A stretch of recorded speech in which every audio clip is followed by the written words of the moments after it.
nó vốn đây tê mai mít hông xóa lâu đi này ya quay qua mà soi bằng hương hay san xa bằng hương ta san và bằng hương lên san na ya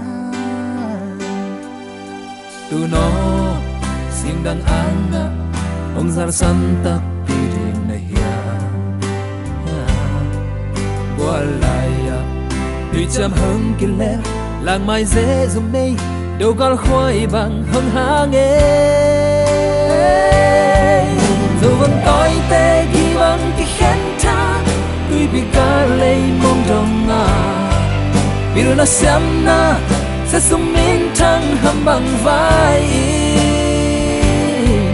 dù vẫn tối tê ghi bằng cái khen tha biết na gắm lấy nó xe ta của ban giang hiam